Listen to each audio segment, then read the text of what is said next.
Dneska si řekneme něco málo o nové technologii zálohování s využitím deduplikace dat. Jedná se o náhradu klasických páskových technologií pro větší a střední společnosti.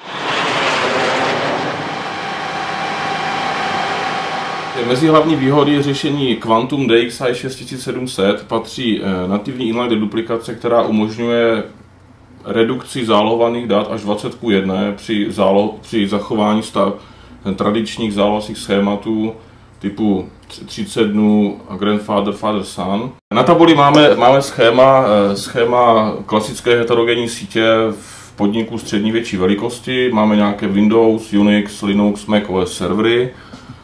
V klasickém zálohovacím schématu máme nějaký backup server, na kterém nám běží libovolný zálohovací software typu EMC Networker, CA, Brightstore a tak dále. Při použití tohoto zařízení se vlastně v našem zálohovacím schématu podnikovém nic nemění. Zálohovací software i retence záloh zůstává stejná. Jediné, co se mění, je úložiště dat, což je v našem případě DXi s nativní deduplikací dat. Funguje stejným stylem jako zálohování na klasické páskové řešení, takže pro zálohovací software se nic nemění. Výhodou zařízení DXi 6700 je to, že je multiprotokolární, takže je možné použít zálohování skrze klasickou IP síť přes klasický gigabit anebo 10 gigabitový Ethernet. Je samozřejmě možné na tohoto zařízení zálohovat skrze 8 gigabitový Fiber Channel.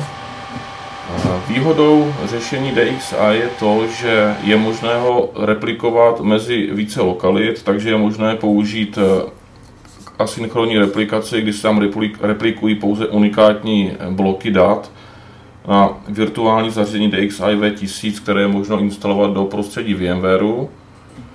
Nebo je možné taky replikovat do geograficky oddělené lokality, klidně i mezi kontinenty, na totožné zařízení společnosti Quantum anebo na další z těchto řešení v portfoliu společnosti Quantum.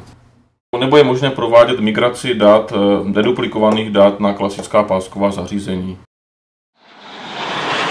Správa deduplikačního zařízení Quantum DXi probíhá skrze webový management, který je velice intuitivní, kde vidíme jednotlivé položky, nastavení replikace, status alertů, konfigurace VTL oblastí, různé wizardy, které nám umožňují konfigurovat jak NAS úložiště pro zálohovací úlohy, tak klasickou VTL knihovnu pro ukládání záloh skrze Fiber Channel prostředí.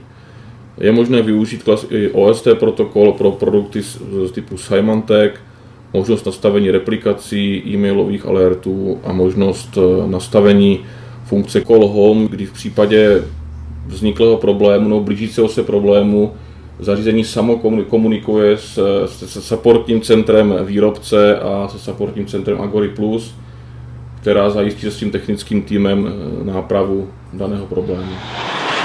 Takže jednoduchost těchto wizardů spočívá i v nastavení samotné virtuální knihovny, kdy vlastně vidíme velice jednoduchou tvorbu virtuální tape library, kdy zadáme jméno knihovny, model knihovny, kterou chceme emulovat, počet slotů virtuálních, typ média, jestli DLT, LTO, v našem případě nastavíme LTO5, počet virtuálních mechanik, můžeme v tomto případě dát 10.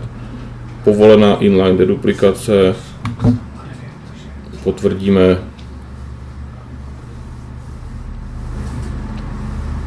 knihovna je hotová, tady můžeme vytvořit další partition.